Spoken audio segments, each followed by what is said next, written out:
Comment est-on passé de la pénurie à la vente de 400 millions de masques chirurgicaux dans les grandes surfaces françaises dès ce lundi 4 mai? En effet, depuis plusieurs jours, c'est la course à celui qui aura le plus gros stock. Carrefour en annonce 225 millions, en plus des 70 millions réservés à ses salariés, 100 millions pour Intermarché, ou encore chez Leclerc, déjà 170 millions de masques ont été sécurisés. Mais alors, comment a-t-il été possible de se réapprovisionner si rapidement, alors que les pharmaciens sont toujours ravitaillés au compte-gouttes? Cet après-midi, dans les rues de Vitry-le-François, l'incompréhension était palpable chez les riverains. Normalement, le mieux, ça serait les pharmacies, parce que déjà, eux, ils ont déjà pas beaucoup travaillé. Alors si en plus, on leur retire le peu de pain qu'ils peuvent gagner, donc je trouve pas ça trop logique. Et en plus, la qualité peut-être des grandes surfaces sera peut-être pas tellement la bonne. J'irai plus, moi, en pharmacie. Maintenant. C'est pas que j'ai plus confiance, mais je trouve que c'est plus à eux de les vendre que les bureaux de tabac. Voilà.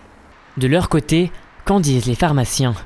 Nous prenons la direction de Vanneau-les-Dames dans la Marne pour rencontrer Pierre Crête, président du syndicat des pharmaciens du département.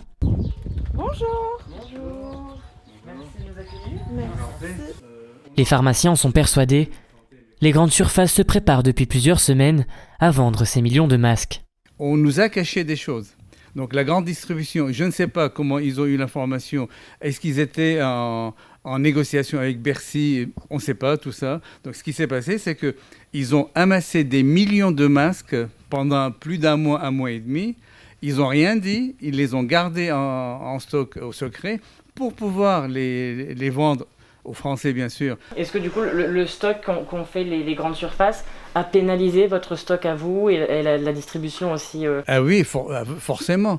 Pourquoi? Parce qu'il n'y avait pas assez de masques dans notre pays au départ pour pouvoir équiper les professionnels de santé, c'est-à-dire les médecins, les infirmières, les kinés, etc. Les gens qui étaient vraiment tout proches des patients et tout proches des cas Covid.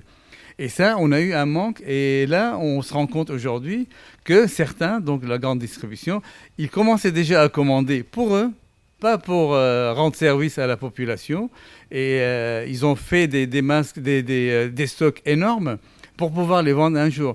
Alors nous, à la rigueur de la profession, ce qu'on réclame aujourd'hui, c'est que le ministre de la Santé puisse réquisitionner ces masques-là au niveau de la grande surface et les redistribuer à la population. Mais est-il vraiment question d'un stock caché? Nous avons cherché à joindre plusieurs responsables de grandes enseignes de la région. Rapidement, nous avons compris qu'il serait difficile d'avoir quelqu'un au bout du fil. Oui, bonjour madame, je suis journaliste pour Puissance Télévision. Est-ce que je pourrais parler à un responsable, s'il vous plaît? C'est au sujet des masques qui vont être vendus dans les grandes surfaces. D'accord, il souhaite pas répondre à ce sujet. Est-ce qu'il y aurait un directeur adjoint ou une personne quand même qui pourrait répondre à des questions? D'accord. Merci beaucoup, bonne journée, au revoir. Après plusieurs tentatives, l'un d'entre eux a accepté de nous expliquer pourquoi les grandes surfaces sont aussi aptes à vendre les masques. Ce n'est pas moi qui fais le décret, je dis simplement que je pense qu'ils ont pris la grande distribution parce qu'ils nous ont déjà laissé donner à manger aux gens et qu'ils ont vu qu'on était capable de le faire sans pénurie. Je pense qu'on a un peu confiance en France dans les corporations, c'est pour ça. Donc les pharmaciens ne donnaient pas à manger aux gens, mais ils sont capables de vendre des masques autant que nous, ils sont assez nombreux. Ils ont même eu le droit de les vendre avant nous, je trouve ça assez sympa, non? Après, je ne sais pas s'ils en ont. Dans cette course aux masques, chacun opte pour sa propre stratégie. Ces dernières semaines, on demandait aux Françaises et aux Français de se saisir de la machine à coudre pour que finalement, quelques jours plus tard, les masques arrivent dans les rayons par millions.